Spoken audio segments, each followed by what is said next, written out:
però aquests 3 punts que hi ha no estan ben redactats. Jo, és el nostre parer, clar està, cadascú pot pensar com vulgui. Per això demanem que aquests punts 5è es retiri, es redacti d'una altra manera. També hi ha un altre tema, les multes fins a 3 coercitives i consecutives amb un import que pot arribar fins a 100.000 euros. Ens agradaria que traguessin aquests 3 punts i nosaltres us ho aprovarem. Si no, no tenim més remei que donar l'abstenció. Moltes gràcies. Molt bé, moltes gràcies. Víctor Catalán. Sí, bona nit. A cuento de què ve el Partit Popular a donar lliçons a una entitat que, ha tingut més dignitat que el seu grup en uns quants anys de democràcia. Això per començar. És difícil que a un no se li escapi el riure, i és difícil que a un no se li escapi el riure, sentint les paraules que vostè diu. 100.000 euros és menys dels que alguns dels seus partits s'han embutxacat a la butxaca. Això per començar i han robat en aquest país. Això per començar.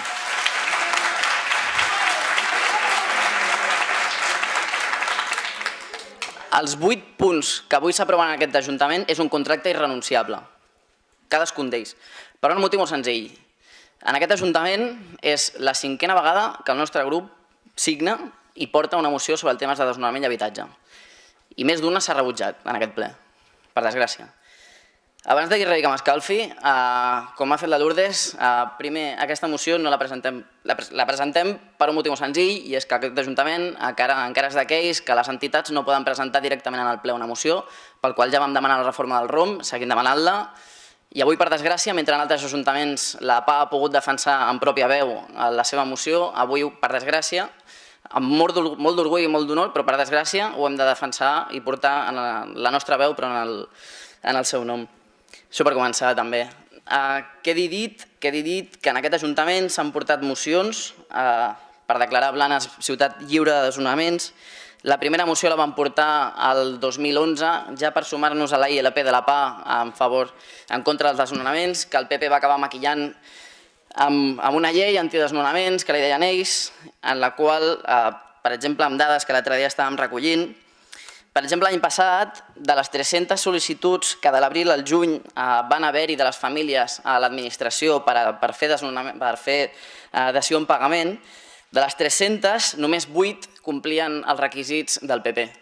Les altres ha hagut d'anar a la PA a aturar els desnonaments a la porta de casa de la gent. Del juliol al setembre se'n van presentar 700 sol·licituds més. Només se'n van acceptar 34. La resta, un altre cop, la plataforma és la que ha hagut d'anar a la porta de la casa a defensar els seus conciutadans.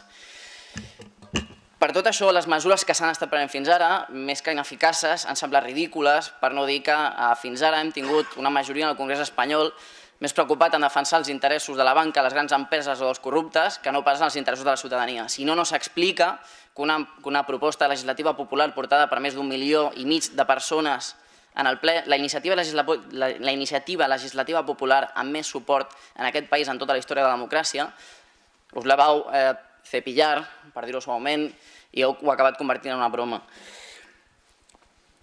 Aquestes mesures, entre d'altres, el que busquen, evidentment, és sancionar els pisos buits protegits. Hi ha un article de la Constitució espanyola, l'article 33 concretament, que diu que l'habitatge mai pot ser d'utilitat especulativa, sempre ha de tenir una finalitat social.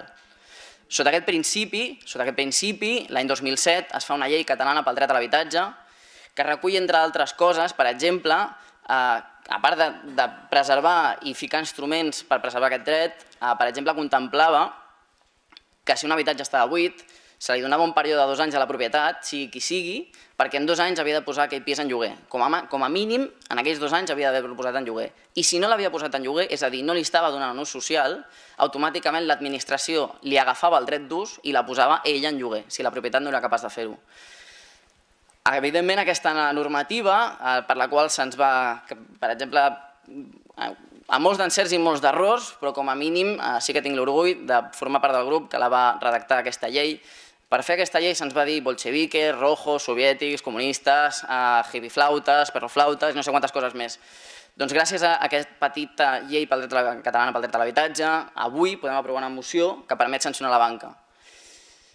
I sí, és la mateixa banca a la qual cada ciutadà de l'estat espanyol li ha donat Si ho repartim totes les ajudes, subvencions i regals que se li ha fet, toquen a més de 5.000 euros per cap. Amb els 5.000 euros per cap que m'han obligat a regalar a la banca, el mínim és que garantim a tota la població, com a mínim, que tinguin un plat de taula i un sostre on dormir. Com a mínim, un sostre on dormir. Com a mínim, partint d'aquesta base. Sancionar pisos buits. Fa 2 anys ens vam avançar, parlant amb el grup, i vam portar ja una proposta que proposava gravar un 50% als pisos buits i un 300% a l'IBI si aquests pisos buits eren propietat de la banca. També aprofitant una reglamentació que existeix en aquest sentit. Al final no s'hi va fer res i per tant tenim la por, evidentment que tenim la por que aquesta moció torni a quedar en paper mullat. Dir que per nosaltres aquesta moció, aquests 8 punts, esperem que de tots aquells partits que l'aprovin no només siguin 8 punts simbòlics, sinó que realment hi hagi un seguiment, que es compleixin, que es facin les inspeccions, que es facin les sancions oportunes necessàries i que això sigui un contracte, no només una simple moció, sinó que sigui un contracte entre la ciutadania, polítics i poble, i sigui un pacte de poble com a mínim. Doncs ja passaríem al punt a votació. Vots a favor de la proposta? 18 vots a favor.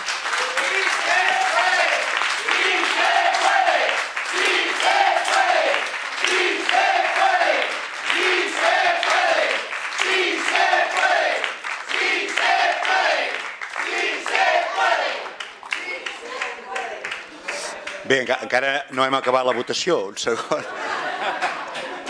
Un moment, sisplau. Hem fet els 18 vots a favor, vots en contra, abstencions i 3 abstencions. Molt bé. Bé, ara, si voleu fer un aplaudiment, sí que es pot fer. Bé.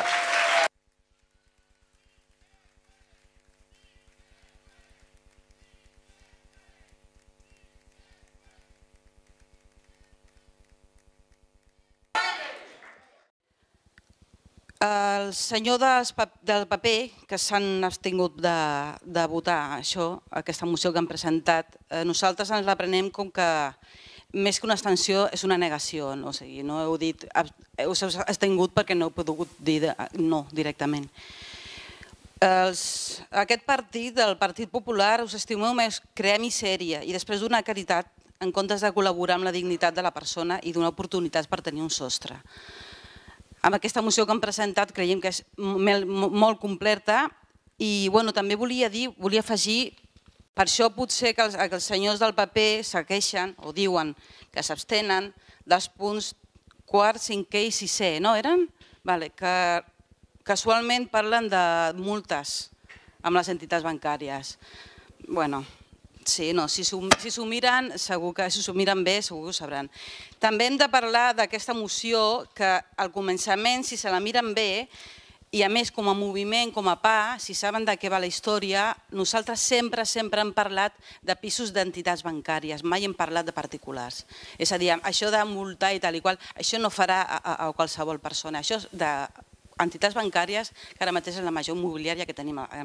Com sempre, nosaltres, la PA, anem un pas endavant de l'administració a l'hora de trobar solucions a la problemàtica de l'habitatge, que és una de les preocupacions més importants de la ciutadania. Podem veure d'anys ençà els preus d'aquest bé de primera necessitat ha augmentat molt pel damunt del salari, cosa que obliga a les famílies a posar en perill la seva capacitat de consum, amb greus incerteses davant de canvis futurs, ja siguin laborals, familiars o malalties sobrevingudes. L'oferta d'habitatges de lloguer és manifestament insuficient. En conseqüència, cada cop més els sectors socials sensibles, com els joves, la gent gran, els immigrants i les persones en situació de risc, pateixen situacions d'exclusió del dret d'habitatge. Ara no donarem dades perquè ja les hem donat moltes vegades a la taula pel dret a l'habitatge, però amb l'aprovació d'aquesta moció hem fet un important pas endavant. Ja no hi ha excuses. Ara ja tenim l'oportunitat de crear aquest parc d'habitatge social a preus que les persones que ho necessitin puguin accedir-hi. Recordem que hi ha moltíssimes famílies, i cada setmana les assemblees venen cada vegada més, en les que cap dels seus membres té feina, no cobra cap prestació o passen el mes amb 400 euros. Dada molt important a tenir en compte a l'hora de fixar el preu del lloguer social. ens hem trobat lloguers socials de 400 euros amb altres ajuntaments i realment això és intolerable. També volem destacar que d'acord amb el que estableix l'article 119 de la Llei del Dret a l'Habitatge de Catalunya, les quantitats obtingudes de les multes s'hauran de destinar al finançament de polítiques públiques destinades a garantir el dret de l'habitatge i que des de la taula pel dret a l'habitatge treballarem i farem el seguiment d'aprovació d'aquesta moció. Des d'aquí ja demanem que sigui des d'aquest òrgan que van començar, la taula del dret a l'habitatge, que hi hagi un seguiment. El que no volem és fem la foto, fem aquí que s'aprova tot i ja està i tots són molt guais. És a dir, hi ha d'haver una feina, però una feina des de ja, des de demà. Hi ha gent que està dormint al carrer. Avui hi ha gent que està dormint al carrer i això no pot esperar ni un dia ni dos. És a dir, posem-nos a fer feina des de ja. Aquí els senyors del paper, que abstenir-se en aquesta moció que presentem per tal de no multar entitats bancàries ens sembla com a poc de miserable.